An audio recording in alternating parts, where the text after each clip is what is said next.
हाल ही में एनडीए से अलग हुए रालोसपा सुप्रीमो उपेंद्र कुशवाहा पहली बार अपने संसदीय क्षेत्र सासाराम पहुंचे थे, जहां उन्होंने डीबी लाइव से विशेष चर्चा में भविष्य की राजनीति और मध्य प्रदेश के सीएम कमलनाथ के बयान पर प्रतिक्रिया दी।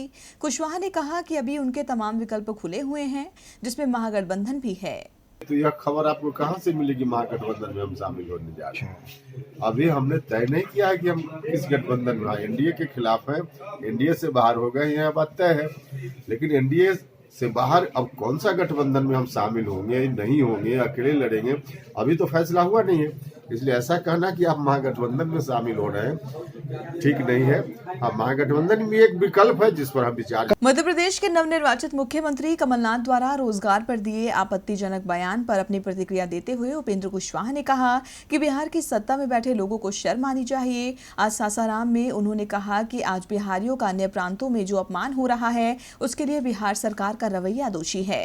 देश का कोई भी नागरिक किसी भी राज्य में जाए, धंधा करने जाए, वहाँ रहने जाए, पढ़ाई लिखाई करने जाए, उस पर किसी को रोक नहीं है, रोक होनी भी नहीं चाहिए। इसलिए कोई व्यक्ति अगर कहीं आपत्ति व्यक्त करता है तो यह गलत है।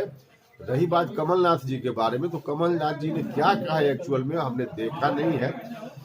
लेकिन इसका दूसरा पक्ष यह है कि इस तरह की बात अगर किसी राज्य में बिहारियों को लेकर उठती है तो जो सत्ता में बिहार में लोग बैठे हुए हैं उनको शर्म आनी चाहिए। क्यों ऐसी स्थिति है कि बिहार के लोगों को पेट पालने के लिए दूसरे राज्यों में जाना पड़ता है, वहां जाकर अपमानित भी होते हैं लोग, फिर भी लोगों को जाना पड़ता है। अब ऐसी स्थिति बिहार में नहीं बन सकती है क्या कि यहाँ के लोगों को बाहर रोजगार की तलाश में न जाना पड़े, यही रोजगार का इंतजाम हो जाए। ऐसी स्थिति बिहार में बन सकती है, जिनकी जवाबदेही उनको करना चाहिए, नहीं किया है लोगों ने अब तक, इसलिए बिहार के लोगों को बाहर अपमानित होना पड़ता है। हमारे चैनल से जुड़े रहने के लिए YouTube पर टाइप करें DB लाइव, सब्सक्राइब बटन को क्लिक करें और बेल आइकन को दबाना न भूलें ताकि खबरें आप तक पहुंचती रहें।